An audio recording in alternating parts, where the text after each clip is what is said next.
WrestleClub Podcast. Ladies and gentlemen, between welcome to a brand new episode of the WrestleClub UK podcast. We are still recording this from the Fringe. Yeah, boy. And I'm here with the Fluffy Boy. Let's go. Hi, Danny. Hi, Ibz. How are you? I'm good. I saw him like 5 hours ago. It is 4 o'clock in the afternoon. You saw him 5 hours ago. I'm not good at maths. Not that many hours ago. We said goodbye. Danny, I Yes. talked to Ibs on a previous episode about this, but I want to ask your opinion. Go on. Hulk Hogan, Yep. how do you feel? Why are you I both love how saying we're that? both situated where we are. Go on. I can't rest in peace. No. I can't think of anything he's done wrong. But listen, it's a shame that he tarnished his own shit with everything else he did. Very intense for the first conversation I'm having today. This is the first conversation I've had with anyone today. I've run past multiple comedians on the way here, and they're like, "Tell me, Hulk Hogan." I'm like, "Oh shit." Yeah, listen, massive racist. But yeah, if it weren't for him, I suppose wrestling wouldn't be where it is now. So it's a bit of a shame for wrestling fans, I think. But did I care? Not really. What are you really enjoying at this moment in time, boys? Not this question. I'm enjoying that we've moved on from that. Yeah, That's yeah. what I am enjoying. What in wrestling, you mean? Dominic Mysterio. Yeah. Dominic Mysterio every single day of my life. And actually, like, I'm, even though now it's like the end of days for the Judgment Day, I am really enjoying how, like, that they are individually showing themselves, but it's also they are really good as tag teams. Like Finn and JD are good. So are Roxanne and Raquel. Raquel, Yeah. Raquel's And I think they're a boss tag team. I like, it feels like, can't wait for Liv as to come much back. as it'll be intriguing to see what Liv goes down, but like they look so much more together as this iteration of the Judgment Day than they've ever been, which is crazy. What do you feel about Solo Sikoa's new family? I think the name's What does fucking weird. MFTs mean? My motherfucking tribal chief? MFT, my family tree. Oh, My okay. family tree.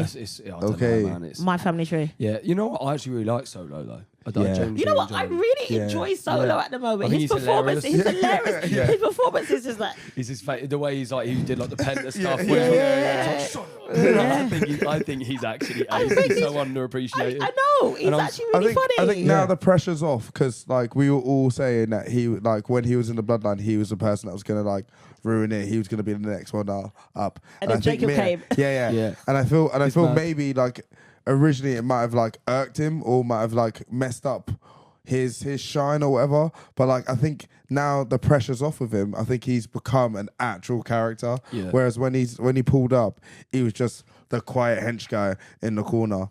So yeah. But now he's got some sort of persona and Well, the thing persona. is, Yeah, I was yeah. actually watching videos of him recently. It would come out when he had the head thing, Yeah. bare feet, and Yeah. like not saying a word. And yeah, you just cut to him now. So like, yeah.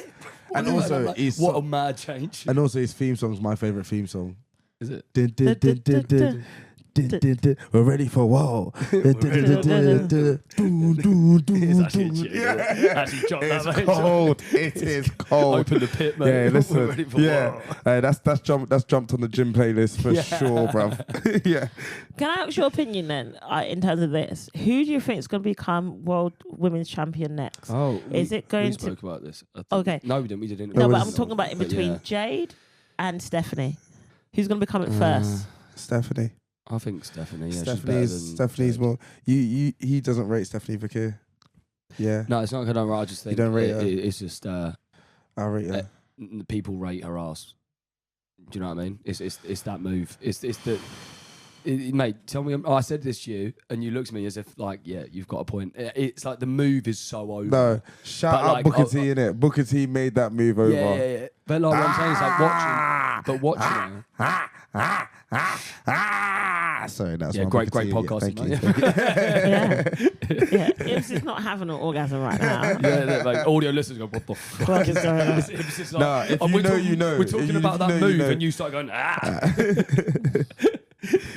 Not everyone who listens might know that. Hey, reference. you They'll know just now. think You you've know now. absolutely- For your sake, please look it up. Well, we have got a guest for this episode. Fuck yeah, we Hi, welcome to the Clubhouse Chatter. They never get me to intro stuff. Yeah. Yeah, it's But 'cause you're now, hey, shh, this is Clubhouse Chatter, and I want to present to you guys the hardest working comedian in the Fringe. We just see him. I don't even know how we got him. That's how busy he is. Yeah, ladies and gentlemen, it is Raul Kohli. Yeah. Let's go. Let's go. Audio listeners are wondering why. Everything to put wrestling podcast on Botchamania, because wow. That's the worst day. I don't know how we're going to edit that together, but fuck me. You the just most have to do impossible- it as You're it gonna is. Keep it in. Keep For it those of in. you wondering why did I not introduce it, because we had such a falafel ball. My dyslexia and tiredness has kicked in today. How are you doing, mate? I was good until you forgot who I was as a human being. Yeah, that kind of hurt my feelings. But otherwise, I'm good. Ever tired, as you say. Hardest working man at the Edinburgh Fringe, 6 How many- hours a day. How many shows are you I doing? got 6 shows over a 13-hour period. Why? Started. It kind of, it wasn't meant to be. I always like to do 3 or 4, but that allows me some time to just have fun and be happy and not want to kill myself every day. Honestly, it is very, when you get that tired, it sort of becomes emotional. That's where I'm at, and I kind of keep a brave face. But I kind of start with the 3 I've been doing for ages. And then when I went to Australia, I kind of seen the way these concept shows move. Yeah. Do you know what I mean? And I just thought, I've got no concepts really. Everything's sort of based on my name. And so I started to think about what concepts I'd do. And I came up with a history comedy show and the drinking game show. And I kind of said, if you take these 2, I'll just knock the other, I'm happy to knock the other compilation show. I do the standard one and the crowd workout for these. But he offered me all 5. And I just went, oh, okay. That won't be a problem. But my day starts at 10 a.m. and ends at 1 a.m. Yeah. And then as well, I got offered a spot where it's quite a good fee for a 10-minute spot. And I was like, I can fit that in between. But you don't think about the fires you have to put out. It's the organisation more than the actual doing the shows or the flyer. Oh, that's It's crazy. when people drop out last minute, you fly and disappear. That's where it really kind of... I'm going to get a booking next year. I heard personally the fire on Arthur's seat was you running between one gig and the other. You, mate. Everyone's like, who was that? I'm like, I know. We're actually, I don't know when this is going out, but we are running a rave at the end of the Fringe on Arthur's seat.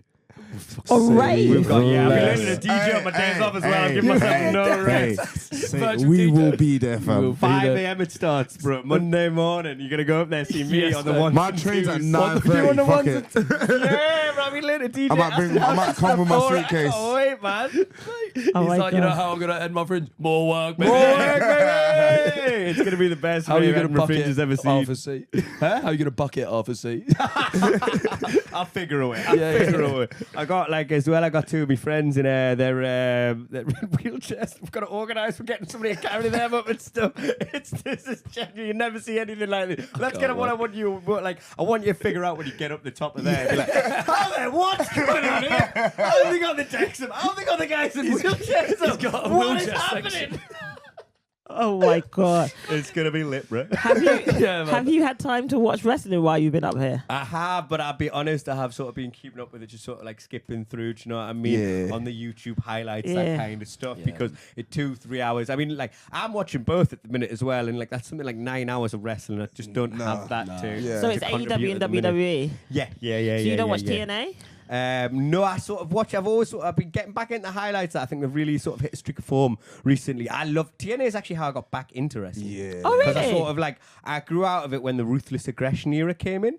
But I always I was WCW as a child, and then my brother made a switch over to WWE just at the right point, may I add. Yeah. But back at the time, I remember as a kid, I was livid because as a child, you sort of brand loyalty strong, and I'd fallen in love with the NWO. I'd fallen in love with the Wolfpack. It just started. Sting was my number 1 of all time. When I started to see him come down with the rafters, I was just like, "What? How do you even do that? That's insane!" And then my brother, because you remember, did you ever watch it back then? Yeah, When it yeah, was I the watched Monday. it. Back then, it was the Friday Night Wars in Yeah. the UK. Yeah. But it was TNT, and then one day he was skipping through, and we landed on Sky Sports 3, and then there was this brawl in the ring between all these people I didn't know and didn't care about, and then I heard this glass shatter, and this bald man came out on a quad bike. I remember my brother, who was 15, being like, "Oh my God, Kane's here, The Undertaker's here." And then when Stone Cold's like, Stone Cold's here. And we started watching that and I was livid, but that was just around the point of the finger poke of doom. Yeah. And when both, and where WWE creatively got terrible and WWE was just on form, and he switched us over then. And I'm really thankful now, but at the time I was livid because, I'd fallen in love with Sting. I mean, luckily I didn't see him against Vampiro and all these crap feuds that he ended up in. I just seen the last episode when WWE bought it, but we switched right at the right time. If you remember that as well, I remember because if you stumbled across the channels at that time, it was nuts. Like Sky Sports 3 would just turn into hardcore porn after WWE Raw.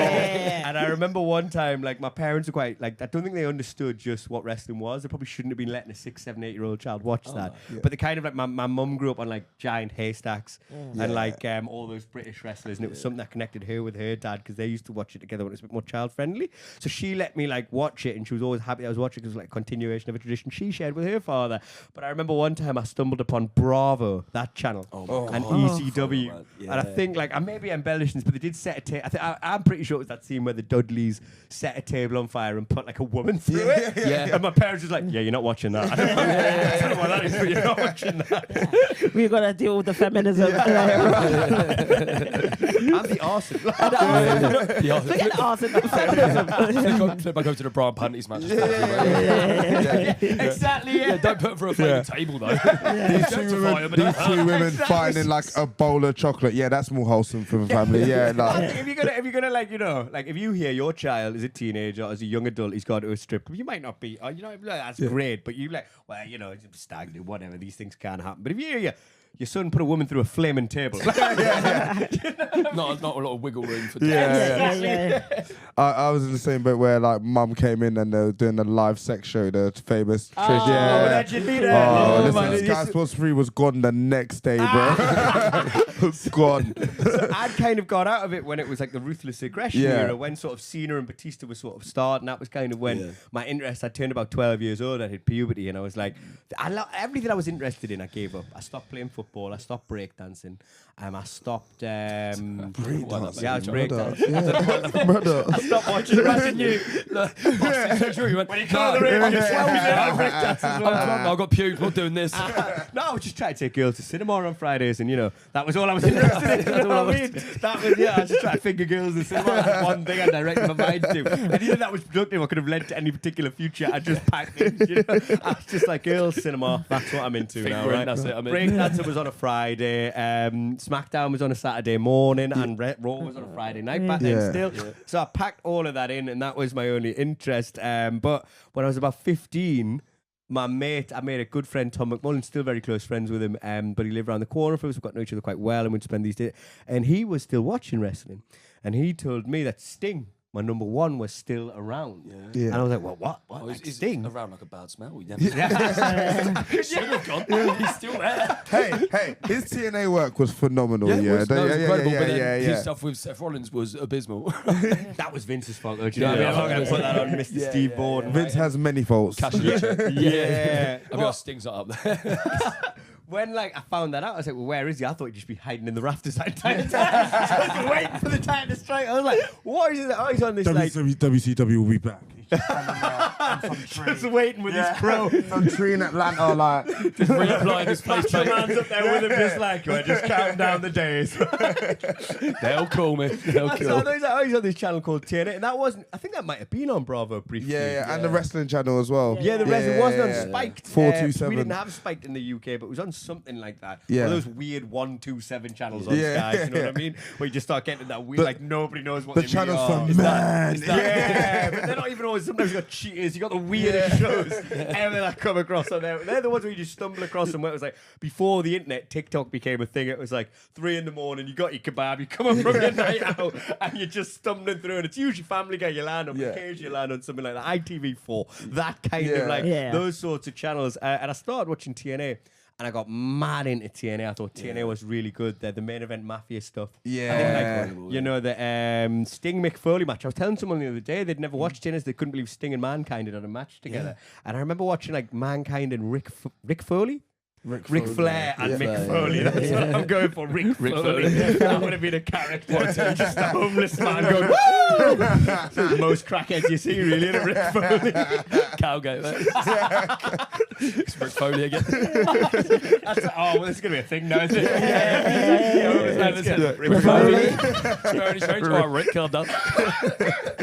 But Ric Flair and Mick Foley had a hardcore match, and I thought, this is going to be the worst thing ever. Like, Mick can't move his knees, Rick's an alcoholic, they're like 65 plus, and it was one of the best hardcore matches I've ever seen in my life. Like, it was really, really good. So was Sting your favourite wrestler growing up? As a child, yeah, and then I kind of forgot about them. Kids are, they'll just move with the wind, weren't they? So when we switched over, I'd say I had a top 5, and it's a peculiar, like The Rock was in there, just that eyebrow. He was just larger than life, the charisma. He knew perfectly the whole kayfabe and the faking it till he made. And you see a little bit of that when you watch like the Young Rock now. Kane, I just love people who could just turn up, fuck things up. Can we swear on this podcast? Yeah. Oh, we've Turn done up. it loads, Oh, mate. sweet, yeah. We're talking about you We're trying to fingering swear, back. And also, when you walked on, you were like, fuck it, you forgot.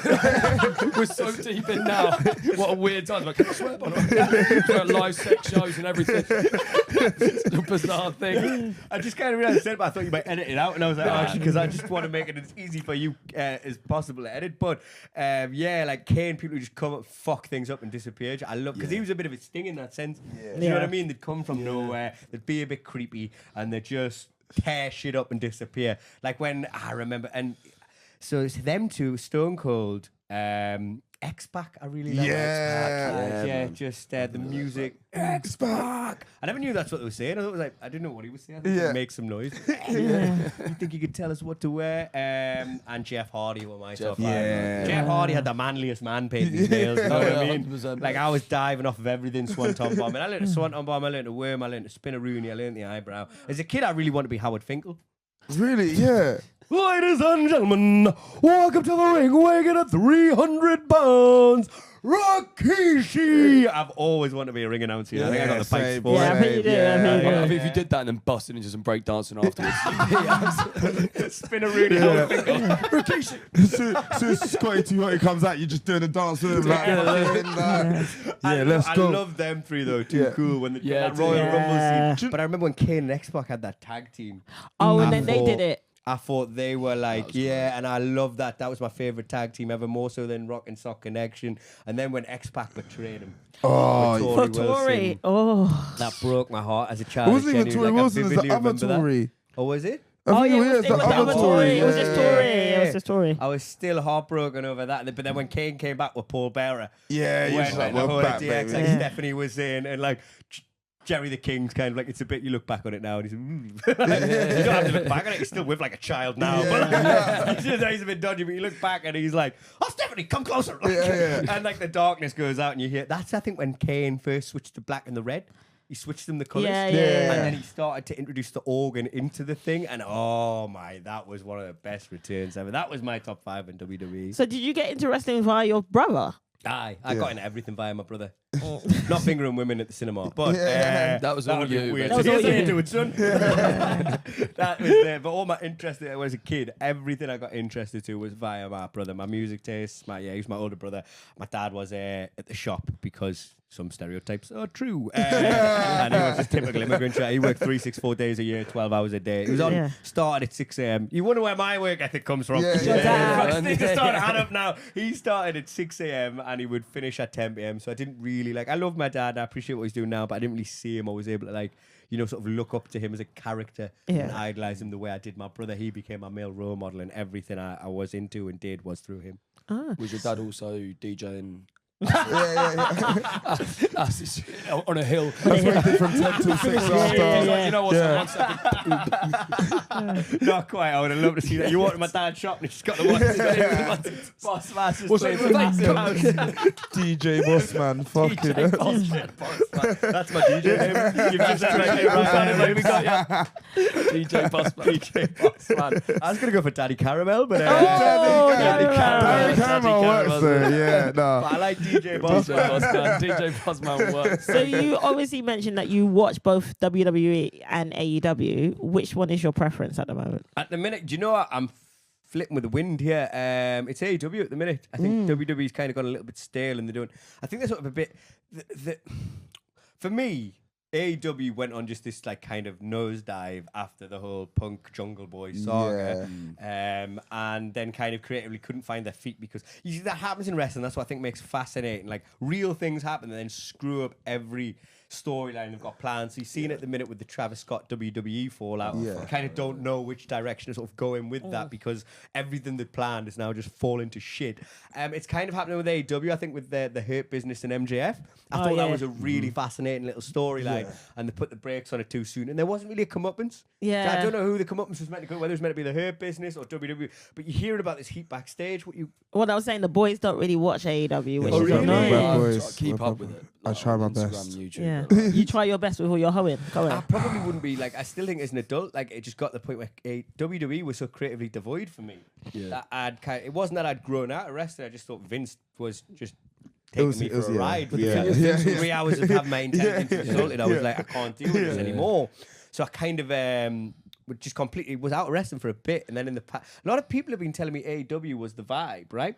And then my mate, he was trying to get me on it, and I was like, bro, I've just got too much on. Like wrestling's not for me anymore. I've had my intelligence insulted too much. Because I think wrestling for me is at its best when it's either, I think they're doing good stuff with the WWE at the minute with the works and the shoots, and you're not knowing that kind of thing. Like for me, like the Seth Rollins. that was perfect. the Seth Rollins injury, Karrion Kross getting released. Like for me, R-Truth getting released, it probably was deliberate, but the fact that you can never be sure, I think. I love how the audience decide on whose contract does get extended. That's what it should be, you know, democracy manifest, right? No, we like him. I think we should bring back Carlito. You used to talk about the Judgment Day before. Yeah, but I thought the Judgment Day was the best. Carlito was like, I thought John Cena was always going to be a good guy like me. Like that. I was buckled and I was sat home just cracking up on myself. He's class, man. It's so funny, but when Dom was going through the stuff with Liv and he kept like looking down and going, that's not cool. and then the fact that there was a nice touch when like the PlayStation disappeared, when Carlito disappeared. What's Carlito's PlayStation? He's like that ugly member of Blue, is he?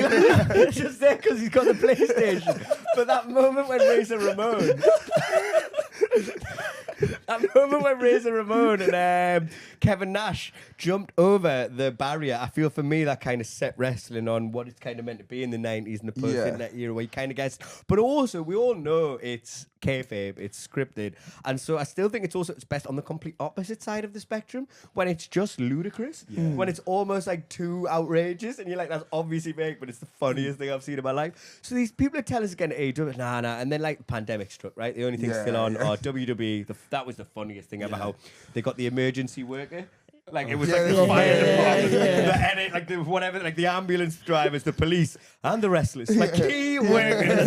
Just because Vince had a good agreement, I was friends with Rogers. I thought it was the funniest thing I'd ever heard of. But WWE was kind of like, I kind of wasn't really that into it. But I stumbled upon AEW just flicking through, looking for TV. And somebody's doing the thumbtack spot. I think it was like Brian Cage. And I was like, all right, you know what, they're bringing hardcore back. But I still wasn't that, like, I'm like, in this day and age, with everything we know about chair shots and CET and Chris Benoit and all this, I'm like, you know, do we really want that hardcore back? And like, is that something I really kind of want? And I'm not even that, you know, it's not that original. I've seen a thumbtack spot a million, you know, I've seen good old Rick Foley, right? Once upon a time. But then Brian Cage pulls out the thumbtacks. It's not thumbtacks, it's Lego bricks. And he powerbombs someone on the Lego bricks, and JR's just there going, oh my God, Tony, have you ever stood on a Lego brick barefoot in your house? That has got to hurt. And again, I was just buckled, and I was like, all right, I'm tuned in here. So what did you think about the last Texas death match with Adam Hangman Page and John Moxley? John Moxley. Or just any of the John Moxley spots he's done over the last couple of years. It was brutal. And kebab skewers in their heads, drinking I blood, remember seeing- suffocating with a bag. I think my question is, do you think The Lego's gone. AEW take it too far? A little bit. I just remember seeing that quickly on Twitter before I watched the match, and I thought he had pasta in his head. That's what I thought. I wouldn't have minded that. You get spaghetti somehow in his forehead. Yeah, I think like, for me, it's just, I don't think as an art form, it's really got I felt that there was this beautiful period in the pandemic, or just after the pandemic, when AEW got in there, when they had like a little bit of the, like Nick Gage, I thought was hilarious. I just thought he was too funny in the MJF sort of 5 like matches where he brought back all these amazing people like Juventud Guerrera to sort of mess with Chris Jericho. But I thought like they had this brilliant, like little bit of hardcore, a little bit bit of the it nailed all the long-term compelling storylines, but they had a little bit of hardcore. They had a little bit of lucha libre. They had a little bit of everything I thought was right. I think they've gone a bit too much in the hardcore. And for me, it's just kind of like in this day and age when we kind of know it's kayfabe, I just don't understand what the point is of putting everybody through this. Like the injection thing, if you remember that, it was just kind of like Why? No, you're not giving it me. What's this? Like it's just unnecessary, and I think it's just kind of like I thought it was this brilliant bit where everyone kind of hated him, but I really liked it when Dan Lambert and Team America started invading WWE. He was a proper arsehole. It was what you needed. Like, but I thought it was good. It was kind of like UFC versus versus AEW, fighters versus wrestlers. What's the vibe here? And I just thought that's kind of where we are, and it was a predictor of what's to come. If you look at how TKO have bought WWE and merged the pair, but it was kind of like, ooh, that's interesting. But with this extremes of like, okay, I know you can take pain, but like, I don't want to be reminded I'm watching stuntmen. Do you know what I mean? For me, it's just kind of a little bit too far. It's like I love it when Hangman Adam Page burns down Swerve Strickland's house. I'm like, that's hilarious. My son still pisses the bed. He's got PTSD. I'm like, it's so far the other way. But with the extreme wrestling, I like a bit of it. Some of the that tag team match at Money in the Bank was good. But I felt like this Texas Death Match was. I don't know. For me, it's not for me. But I'm aware that I'm not the dictator of what is popular. It's just not for me. You're intending to go to AEW. Yes, I'm going next Wednesday. I'm buzzing because for the last few years they've done it all out, and I've told me, mate, I can't go down because we're all in we're all in Edinburgh. I actually had to go with Jack Whitehall about this. I met him in the loft bar, and he was there with Tom Stade, who's a good friend of mine. I know Jack loosely now because I've bumped into him a few times, but we're not best of friends. He took it quite literally. I was quite surprised, and I was like, "I've got a bone to pick with you. You're best friends with Tony Khan. Will you tell him to stop running AEW All Out when the Fringe is on because I can't go?" And he's like, "Well, actually, I can't go either, and I'm such a massive fan." I was like, "All right, bro, I was joking. I didn't mean that literally." Calm down. Like, I've just met you, bro. Can we still have a word? Can we just have a word, please? Yeah, and then I just left. It was quite awkward. I was like, what a way to make an impression. Jack Whitehall hates us now. Jack Whitehall didn't get a joke. That's mad. I would never would have thought. Goddamn. Cuss him out on I didn't. I'm just saying it was mad. It's mad that he can be a really successful comedian. Yeah. So you excited for AEW? Yeah. I'm buzzing for it. Like the tapings are never quite as good as the moves. Oh my god! Look, he hates me already. I'm not kidding. I'm just trying to set up a match. That's the only way it won't be in the Fringe if you and Jack White go 1-on-1 in a death match. I remember actually watching one of the first episodes of AEW, and then when he came out, I had out a belt, and just nobody in America knew who he was. Yeah. I was like, that's awesome. I love stuff like that. When they bring people back like that. But yeah, I'm going to AEW Dynamite. Very excited for it. The tapings are never quite as fun as the pay-per-views. The pay-per-views are too long. Yeah, but the pay-per-views are just epic in a way that the tapings can. I remember watching Raw taping at university, and it just wasn't quite as. But it was Raw back in its PG era. Yeah. I went to a TNA. It wasn't a recording, but it was just a live event, and that was unbelievable at the MEN Arena. I had the best time. Skive School. Bought a carton of wine. Skive that literally played hooky. It was and we drove down to Manchester, stayed in Sasha's hotel. You could smoke inside, and just got on it and watched the rest, and had the best fucking time. It was amazing. But I'm excited for this AEW Dynamite. Me and the manager of the Counting House are going kind of Easby. But I kind of wish I was more at Forbidden Door. Do you know what I mean? That would be wild. But we can't do it. Are you guys? Wow, you guys No, Dynamite? we're here. Oh, I can't afford it. It's too expensive. When you told me the time, you told me the tickets you were getting, I was like, baby, that is the 5 days. That's the 6 shows you're doing. That be able to pay for that. I'm taking that Wednesday off, having somebody. I just do the compilation. Have somebody standing. Oh, I thought you were still going to somehow do the 6 shows. No. I'm still worried about doing the shows, and he runs AEW. On Zoom, he's doing them on Zoom. That's what he's doing. Hey guys, imagine if you come up to the rave on the last day and you just see AEW wrestlers in a ring. How did you get out of there? What is going on?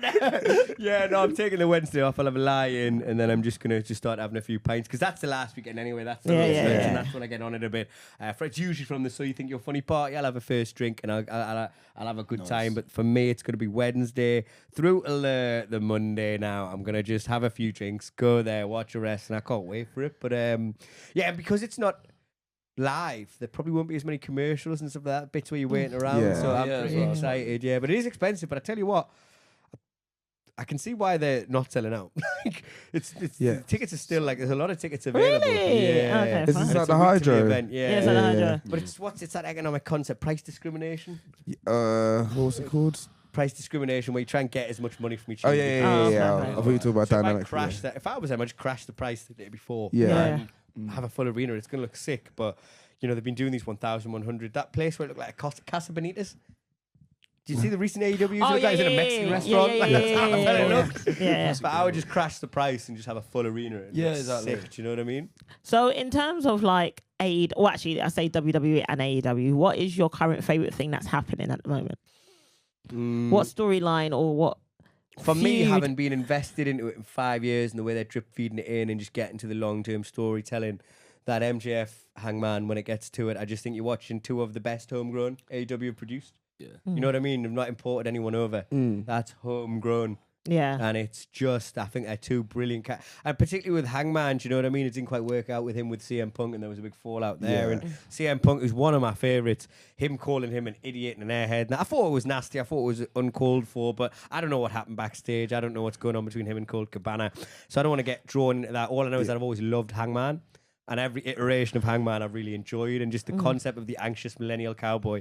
He's in his own way the Stone Cold Steve Austin of his time. Yeah. And he's just connected with me in the way that he's connected with lots of people. Do you know what I mean? He's the number one for a reason. But I think when that's going to happen, you've got two independent wrestlers who've gone through AEW. And when that comes to... I'm buzzing for that. Yeah. I think I remember him when he was just like alcoholic Hangman Page. That was hilarious as well. He was just drinking backstage.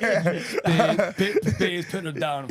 And even that storyline was so long term in terms of like in the way the kayfabe meshed with what was real in terms of Brody Lee, unfortunately, tragically passing. And then his kids sort of coming in, but it was like this Dark Order which just walked around, became a comic group. Like they've just lost their horror edge of like, who the hell are these people? Like, and they all were funny in their own, like Numero Uno, John Silver. They were just funny people generally. John Silver being so short, it's just adding something. All of them just walking around like without a leader backstage. Like, oh, what do we do? Like, and we've all been there in our lives where you lose your purpose a little bit. Kind of just like, oh, what the hell do I do in my life? And there was such a comic element. And then Hangman Adam Page, he'd fallen out with the EVPs and he'd fallen out with the Elite. And back then even Omega was a bad guy. And he was kind of like this sort of pathetic. You had these pathos. There was a Greek sort of like element to him, this tragic element.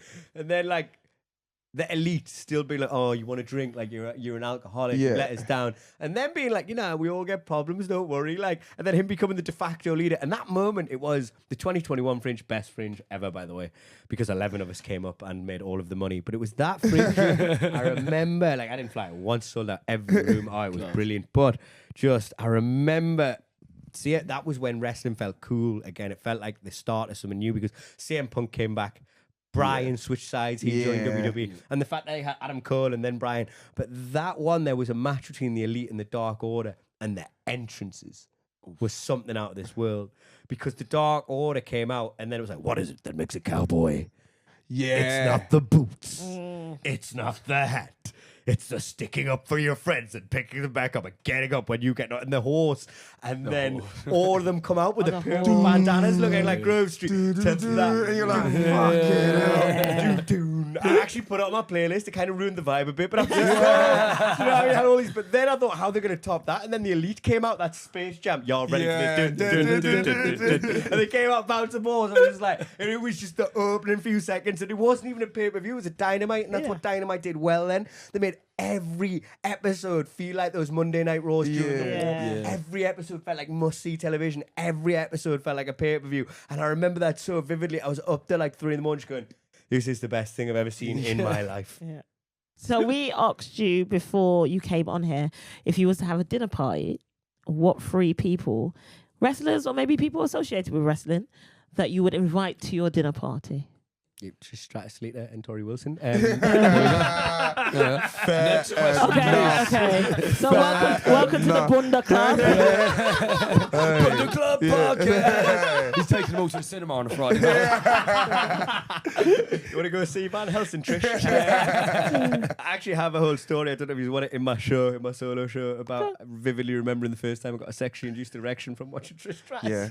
No, mine was Stephanie McMahon, to be fair. The first time you were horny, I was watching WWF SmackDown. 10 years old. So would it be really Lita Tory was. I mean, it would be, but like, let's try and make myself look like I got more integrity. Like I'm not just a testosterone-driven male. Howard Finkel. Get him in. How'd you get them pipes, baby? No, let me think about this. Who would be the?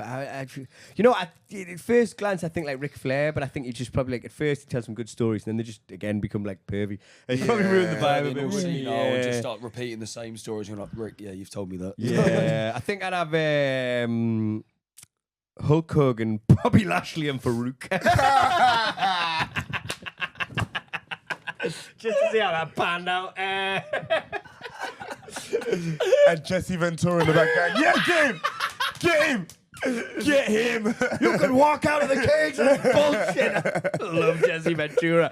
I think who's probably got the most interesting life stories there, and who's probably got the most to tell you. I don't know if CM Punk, but he probably start complaining about you cooking or something. Everyone I've Is thought this of. organic? Yeah. Like, fuck off, Phil. CM Punk's having a nice time. Seth Rollins comes in and ruins it anyway. Everyone I've thought of. Stop having a nice time. I've immediately thought of like a negative to them. Do you know what I mean? I'd love to have Kane, and then he'd just be like, "Oh, this is what I don't believe in." I'll be like, "Oh, don't bring your politics to my table." Yeah. Same with the No, it's Kane, not Undertaker. Glenn Jacobs, though. You're bringing him as the character, but he wouldn't say much. Yeah. But, hey, fire. There we are. You know, you'd invite Bret Hart. he'd just, Immediate barbecue. Marshmallows. Bret Hart, he'd just start cussing out like Goldberg too. I don't want to talk about it.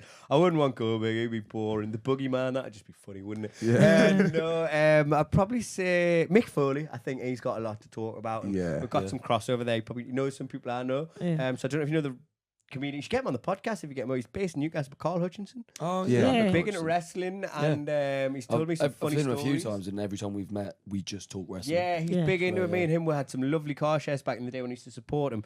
And he's big into wrestling, and he told me some fascinating stories about when Mick Foley came. He was like, he would support Mick.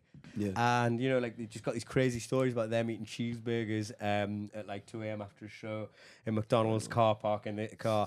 And, like, he told me about how, like, he can't move his knee. Like, Mick is just like that. Do you know what I mean? He struggles to put on socks because of everything he's put his body through. But these are fascinating. I think Mick's a very interesting guy, a good talker. Yeah. But apparently Carl cracked a joke, like, just told me, like, it's a bit of a shame what they've done with Kane. Like, he was scary Kane, then he was half scary Kane, and they took the mask off him, and now he's just a dude, isn't he? Yeah. Just a dude in a suit. And like Mick went and told him that, and Kane was like, "Yeah, I agree." And that's hilarious. I imagine you make an observation about Kane, and Kane hears about it. That's Mick Foley, he's in there. I would have once upon a time said Dwayne The Rock Johnson, but I just think like he'd probably be a bit too corporate now. Do you know what I mean? He'd probably do his best to please, and you wouldn't really get the authentic Dwayne Johnson. You'd get the man who's the chair of the board of TKO. And I think Stone Cold Steve Austin would be sick. Yeah. Me, Mick Foley, and Stone Cold smashing beers, eating barbecue. JR, because he'd provide the herbs and that, wouldn't he? Yeah. The barbecue sauce. And the sauce. I would say Jeff Hardy, but like, what if he starts shooting up at the table, you know? Every Jeff party Hardy, gets I think, actually, if I had the Jeff food- Hardy. He walks in at 5 in the morning, you go, we ain't going home. He's coming the rave. Do you know what I mean? He's gonna be there. See him at He's bringing the pills. He was only set the fires, get ready for the burner match. I think if the food wasn't a problem, if the food had already been sorted, I'd say Stone Cold, Mick Foley, Jeff Hardy. I think Jeff Hardy's actually a massive inspiration for me. Just the way he thinks about the universe and stuff, I find fascinating past these wrestlers. I don't know if you've ever heard him talk on podcasts. But he's like, and I've had addiction problems as well. I know I joked about it, but there's some sort of similarity there. Sort of like need for extreme. I think there is a bit of a similarity there. So I think I would say them three if food isn't an issue. If food is an issue, probably going to cut out my first choice, Mick Foley. I think Stone Cold and Jeff Hardy would be a hell of a just interesting chat. And I'd probably say JR just for the munch. It's a good shot. He does all the seasoning. Seasoning and barbecue sauce. Yeah. So obviously, like I said, I watch AEW. You watch AEW. Yep. The boys don't really watch AEW, and some people at home don't really rate AEW. What would you say to convince people to watch AEW?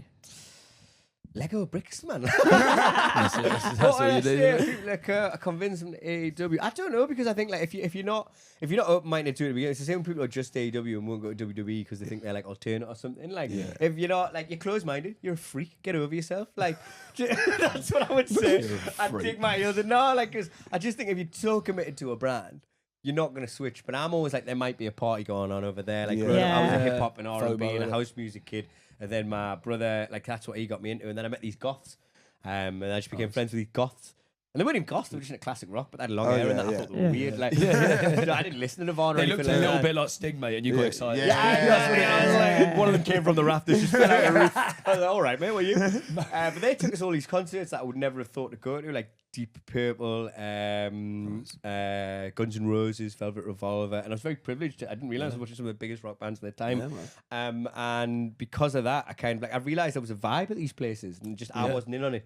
And I kind of realized, oh well, I'm the problem. Like I'm closed-minded to these sounds of the guitar, but there's clearly a vibe. These people are connecting with their soul. Oh, the connection you get. I'm in the them gigs issue are here. nice, man. So you're the issue. Tune into AEW and you will enjoy it. I just think like in 20 years' time, I genuinely think MJF and potentially Hangman Adam Page will be on the Mount Rushmore of wrestling. Generally, they'll probably both go through WWE, but I think if.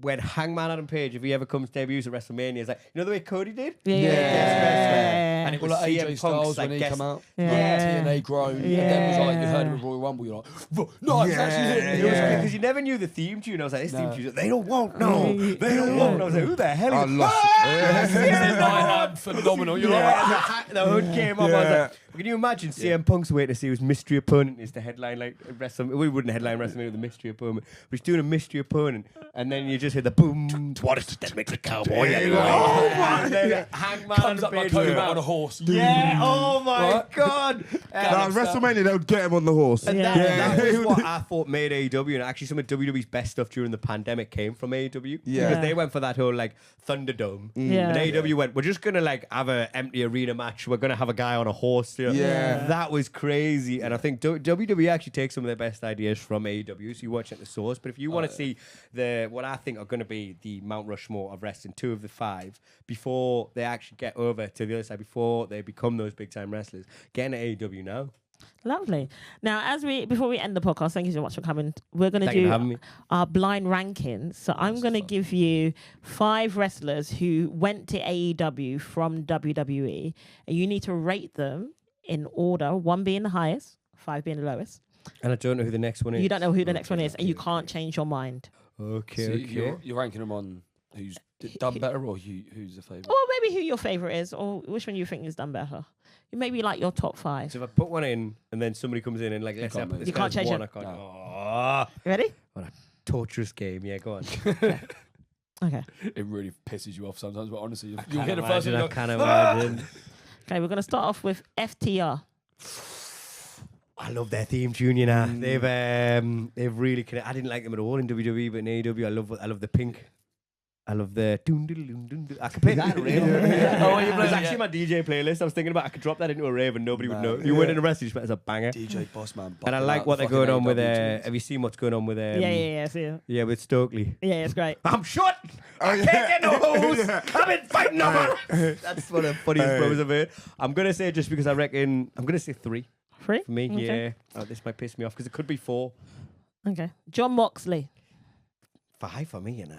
Yeah. Oh. That's controversial. I loved when he first came over. I just think that like ultra violence, it's not for me. Like, you know what I mean? I know who the tough guys are, and you can take pain, but like in a one-on-one square go, like it doesn't mean anything, and that's actual violence. Like Eddie Kingston, he's like he's a terrifying guy. He might not be stupid enough to take past it to his head or whatever it is, but I just think John Moxley for me has kind of lost me with the sort of direction he's taken. Swerve Strickland. I like what he's doing, but I think he's got made off Prince Nana, you know. The gothic sort of like he's doing some good things, but it was that moment when he come out with Nana, and he's just this gothic depressed guy with eyeliner. Nana's just like, I swear, where I drive. It's such a happy song. It's the dichotomy of the pair of them that makes it. It is great. So if you're taking him without Nana, I'm going to put him at I'd actually put Moxley slightly above him. Swerve just, for whatever reason, doesn't massively do it for me, so I'm going to say 4. 4. Okay. Yeah. Samoa Joe. Because you got 1 and 2 left. Yeah, I don't think he's really. I wouldn't even say he's a WWE because he's TNA for me. Like Joe, I'm gonna say 2, but I think he's been great wherever he's gone. He's done what he needed to do. Oh yeah. Okay. So who's He's one? like consistent. Yeah. So this is your fave, the best. Adam Cole. You know what? I say, yeah, I never watch him in WWE, but I quite like his theme music. Like, it's all about that boom, baby. I've actually, like, on stage said, like, it's time for story time with Raul Kohli, baby. I've copied that a little bit. I think he's been very unfortunate with a lot of his injuries. There's a lot going on there, but I think I've really liked what he's done with the MJF Better Than You, baby. That was, for me, one of the best storylines to go in. I think MJF, I think Hangman Adam Page. I think these are my favourites. It was, like, all the original sort of folk. So yeah, I think I'm actually quite happy with that. I maybe would have swapped Swerve and Moxley because I just feel I've got more connection to Moxley from his time in WWE than I did with Swerve. I didn't really get to know Swerve as much, and then when he came over, I still think he's amazing. I just think he's too serious. Fair. Do you know what I mean? Like, he's very, very serious, that man, and I want to see him throw a bit more of, like, I think that's what, like, it's Nana that makes him in that regard. And FTR are having that with Stokesley. I'm a comic, do you know what I mean? Stokesley, I know he's not from WWE, but I put Stokesley above every one of them. He cracks me up every single time. Some of his tweets, I'm like laughing out loud on my own, just reading his tweets. What about the Rizzler?